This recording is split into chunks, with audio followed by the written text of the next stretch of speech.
ओम गुरुर्ब्रह्मा गुरुर्विष्णु गुरुर्देव महेश्वरः गुरुर्साक्षात् परम ब्रह्म तस्मै श्री गुरुवे नमः।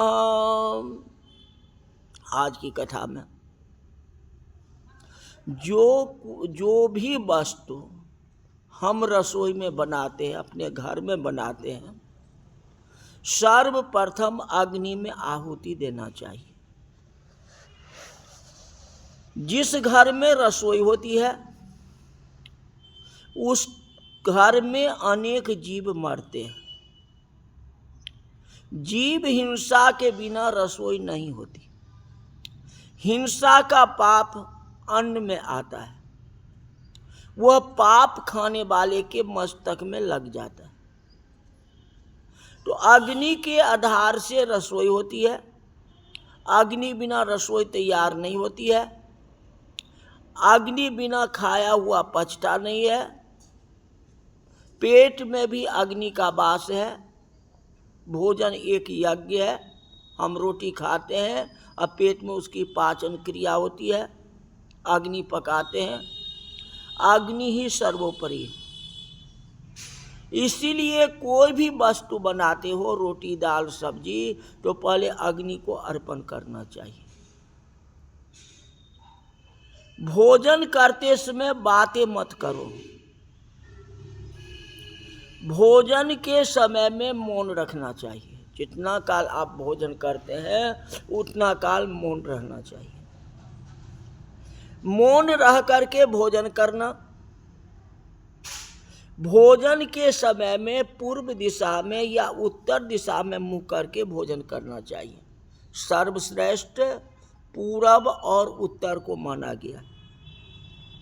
भोजन में मन को प्रसन्न करो, और कोई दिशा नहीं मिलता है तो पश्चिम दिशा भी भोजन कर सकते हो, नियम है। लेकिन दक्षिण दिशा जो है, भूल से भोजन नहीं करना चाहिए। दूसरी बात है, जो अन्न देव की निंदा मत करो। अन्नम नो निंद्यात अन्नम न परिचक्षिद तद्व्रतम। शास्त्र में ऐसा लिखा है। बता देता हूं।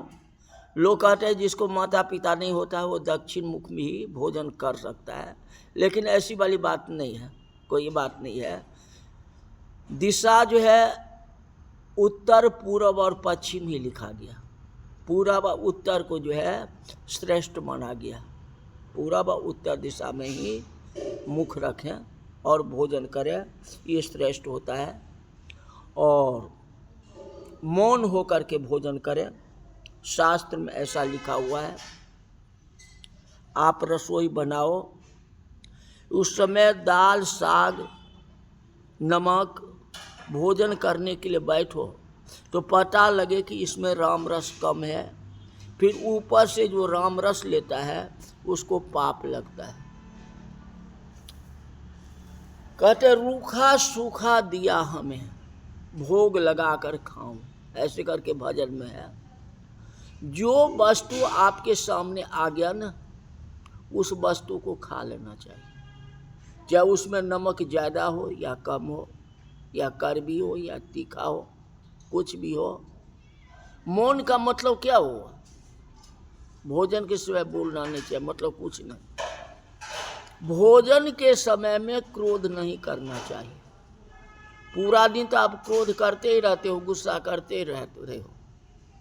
एक कम से कम भोजन काल में तो गुस्सा मत करो। और भोजन अच्छा नहीं बन रहा, क्या करते, लिया थाली और पत्नी के ऊपर फेंक दिया। ये क्या बात रही? कम से कम इतना काल तो शांत रहो कम से कम। चाहे उसको जो हुआ, नमक भूल गया तो क्या हो गया, और नमक उसमें ज़्यादा डाल दिया तो क्या हो गया, और थोड़ा कड़वी हो गया तो क्या हो गया। एक दिन खा लोगे तो उससे क्या फर्क पड़ने वाला है, और थाली लेकर के फेंक देते हो। ये क्या हुआ? अन्न का अपमान हुआ ना। जो वस्तु आ जाए वही भोजन कर लेना चाहिए। कदाचित आपको ऐसा लगता होगा कि महाराज बहुत ही करक करक के बोलते हैं। ऋषियों ने कहा है ऋषि की ऐसी आज्ञा है। रसोई बनाते समय दाल साग में राम रस छोड़ना योग्य है। अगर भगवान को भोग लग गया, मान लो उसमें नमक ज्यादा है और भगवान का भोग लग गया, तब क्या करोगे? नमक तेज को वाले को छोड़ दोगे? नहीं खाओगे क्या? जब भगवान खा लिए तो आपको भी खानी है, उसको छोड़ना नहीं है। नियम ये है, क्योंकि भगवान का भोग लगाया हुआ प्रसाद हो गया। मीराबाई के भोजन में तो जहर ही मिला दिया गया था, राणा ने जहर मिला दिया था। तो भी भगवान का भोग समझ के, भगवान का प्रसाद समझ करके मीराबाई ने उसको खा लिया। भगवान उसको मदद कर दिए, वह विष जो है अमृत हो गया, उसको कुछ नहीं बिगाड़ा। तो आप भोजन को तिरस्कार क्यों करते हो? थोड़ा नमक ही ज्यादा हो गया ना, विष तो उसमें नहीं है ना, या थोड़ा मिर्ची ज्यादा हो गई ना, क्या हो गया? हाँ, खा लोगे तो क्या हो जाएगा? भोजन को छोड़ना नहीं चाहिए, जो रूखा सूखा मिलता है खा लो। अन्न देव का निंदा नहीं करनी चाहिए। निंदा किसकी हुई? तो अन्न की हुई ना।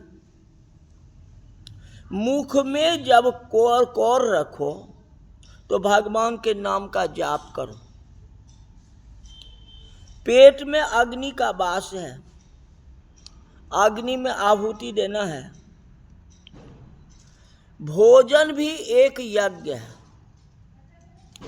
अहम वैश्या आनरो भूत्वा प्राणी नाम देह मास्त्रितः प्राणापान समायुक्तः पचाम्यन्नम चतुर्विधम। गीता जी के इस श्लोक के ऊपर भगवान श्री शंकराचार्य जी स्वामी ने बहुत सुंदर भाष्य लिखा है। उन्होंने आज्ञा की है, ये भोजन यज्ञ है। भगवान का नाम लेकर के पेट में जो अग्नि है उसके ऊपर आहुति देना है। भोजन करो, भगवान को भूलना नहीं है। जो भोजन में भगवान को भूल जाता है उसका मन भोजन के स्वाद में फंस जाता है। भोजन के स्वाद में मन फंस जाए तो मन बिगड़ जाएगा। कितने लोग कढ़ी पीते हैं तो उनको भगवान जरा भी याद आते ही नहीं है। कढ़ी बहुत अच्छी बनी है, कढ़ी बहुत अच्छी बनी है। दूसरे दिन माला करने बैठते हैं तो यही बात याद होता है कि कल की कढ़ी बहुत अच्छी थी, ओम नमो भगवते वासुदेवाय, भूल गए। जिसका मन स्वाद में फंसा है उसको भक्ति रस नहीं मिलता है। भोजन में कभी भगवान को भूलना नहीं। भोजन यज्ञ है, भोक्ता जो है नारायण है। भगवान के लिए पवित्रता से रसोई बनाओ, अग्नि में आहुति दो। अग्नि भगवान का मुख है। कथा में सुनने के बाद आपको लगता होगा कि कथा में ये क्या कह रहे हैं, किंतु इसमें कोई मंत्र नहीं आता। मैं कैसे जग करूं? कहते कोई मंत्र नहीं है। अगर श्लोक याद नहीं है आपको तो हरे राम राम राम हरे हरे, ये तो याद है ना, यही मंत्र बोल लिया करो, क्योंकि ये भी एक यज्ञ कर रहे हो ना। आपको हरे राम मंत्र करना है। भात में भी थोड़ा घी छोड़ो। अग्नि भगवान का मुख है, अग्नि की ज्वाला भगवान का जीव है। ऐसे भावना रख कर अग्निदेव को आहुति दे। गृहस्थ के घर में रोज यज्ञ होना चाहिए। जिस घर में रोज यज्ञ होता है उस घर में किसी मानव को महारोग नहीं होता है। अग्निदेव आरोग्यता देते हैं। चंद्र, सूर्य और अग्नि 3 प्रत्यक्ष देवता हैं। अग्नि के आधार से रसोई होती है, अग्नि के आधार से खाया हुआ पचता है। अग्नि में आहुति दो। अग्नि जो है भगवान का मुख है। पृथु महाराज यज्ञ करते हैं। पृथ्वी में सब प्रकार के रस हैं, युक्ति से दोहन किया है। यज्ञ करके भगवान पृथु महाराज ने पृथ्वी का दोहन किया। जैसे गाय दूहते हो ना, वैसे पृथ्वी को दूहे। यज्ञ का वर्णन इसमें सबसे ज्यादा किया गया। देव मंत्राधीन होते हैं, मंत्र जो है ब्राह्मणों के अधीन होते हैं। पृथु महाराज के यज्ञ में ऐसे तपस्वी ब्राह्मण थे कि वे जिस देवता का मंत्र बोले और देवता मंत्र का पूरा होते ही आ जाते थे और अपने हाथ में आहुति ले लेते थे। हवन कुंड में डालने की कोई जरूरत ही नहीं, देवता अपने प्रकट हो जाते थे और अपने हाथ में ले लेते थे। भागवत में जो यज्ञ का वर्णन किया है वे सभी स्रोत यज्ञ है। जो देवता सुनते थे वे अपने आप आहुति ले लेते थे। बताओ पृथु महाराज कितने बड़े प्रतापी राजा थे। ऐसा राजा होना मुश्किल है। भागवत में लिखा है जो पृथु महाराज अग्निहोत्री थे। रामायण में भी वर्णन आता है। दशरथ महाराज अग्निहोत्री थे, बड़े तपस्वी थे। दशरथ जी महाराज बड़े तपस्वी नहीं हुए तो परमात्मा के पिता कैसे हो गए, राम के पिता कैसे हो गए बतलाओ। 4 कुंड घर में रखते थे। अग्निहोत्री ब्राह्मणों का दर्शन अब नहीं होता है, बहुत मुश्किल है। क्वचित दक्षिण भारत में होता है। जो ब्राह्मण 3 वेद को पढ़ा हुआ है उसको स्रोत यज्ञ में वरण होता है। जो 1 वेद पढ़ा है उसका वरण नहीं होता। ऋग वेद, यजुर्वेद और सामवेद, तीनों वेदों का जिसको ज्ञान है उसी को स्रोत यज्ञ में आता है। यज्ञ के 2 भेद हैं, स्रोत यज्ञ और अस्मार्त यज्ञ। अस्मार्त यज्ञ जिस देव का यज्ञ करना हो उस देव की स्थापना करते हैं, अग्नि में होम करते हैं।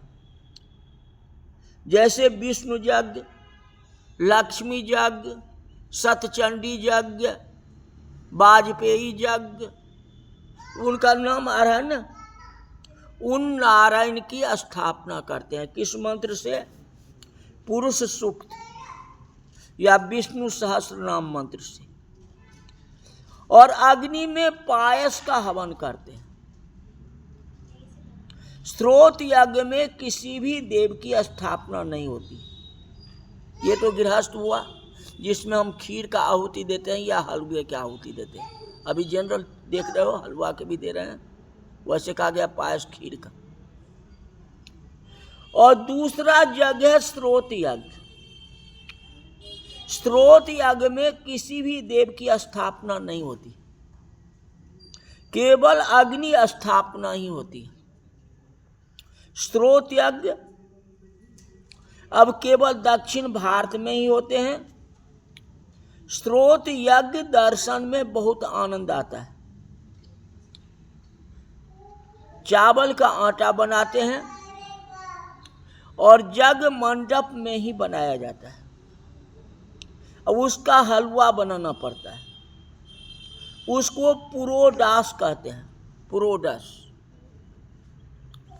जितने देव का हवन करना है उतने मिट्टी का बर्तन अलग अलग रखते हैं और एक एक देव की आहुति देने के बाद जो बाकी रहता है उस अवस्थित उच्छिष्ट के समान माना जाता है।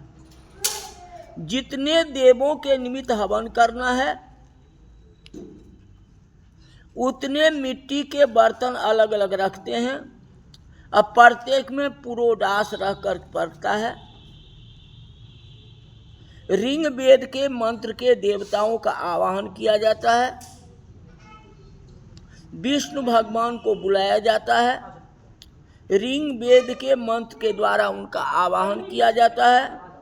आवाहन मंत्र बोलने वाला ब्राह्मण बलवान होता है, वाचाल होता है, जितेंद्रिय होता है। बहुत सारे नियम जिसके साथ जो है पुरोडस हवन किया जाता है।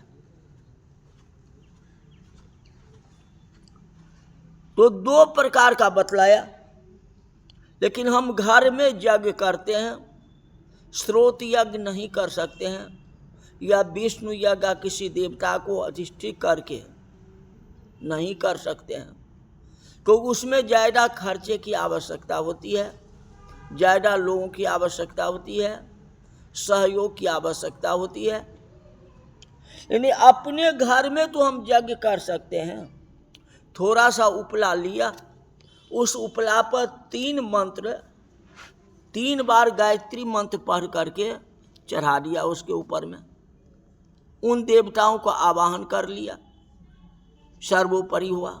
अगर ये भी नहीं होता है तो स्रोत यज्ञ का मतलब जो सुना है, जो उन देवताओं को बुलाने से आहुति पूर्ण होती है। तो अग्निदेव आपको प्रकट है गैस चूल्हे के ऊपर में, तो अग्नि महाराज का ध्यान कर लो। आप ध्यान करके जो रोटी आप बनाते हैं या चावल बनाते हैं वे लेकर के गैस पर छोड़ दो, वे भी एक प्रकार का हवन हो गया। मंत्र नहीं आती है कोई बात नहीं है, ओम नमो भगवते वासुदेवाय या विष्णवे नमः, अन्य तो जय विष्णु भगवान अपनी भाषा में। मन जो आपको होता है वे जो है, पहला रोटी जैसे हम बनाते हैं तो थोड़ा सा तोड़ करके या छोटी सी रोटी बना लो, और रोटी बना के उस पर सब कुछ सब्जी उब्जी डाल करके गैस पर छोड़ दो। अगर उतना भी नहीं होता सूखा रोटी तो छोड़ दो भाई, कम से कम। तो अग्नि की आहुति तो हो गई, तो अग्नि यज्ञ हो गया। तो आपको स्रोत यज्ञ सुनने का करने का क्या मतलब है, या कोई विष्णु मूर्ति का या किसी देवताओं की मूर्ति को आवाहन करने की क्या जरूरत है? इतना बड़ा यज्ञ कैसे करो? विष्णु यज्ञ, वाजपेय यज्ञ, अश्वमेध यज्ञ, कितने बड़े यज्ञ, उसमें पूंजी की आवश्यकता होगी, लोगों की आवश्यकता होगी, नियम बहुत है, उस नियम को पालन नहीं करोगे, कर सकते हैं हाँ। तो कम से कम अग्नि गैस हम जलाते हैं, उस पर अगर एक रोटी का टुकड़ा डाल दिया तो क्या फर्क पड़ता है? वे भी एक यज्ञ है।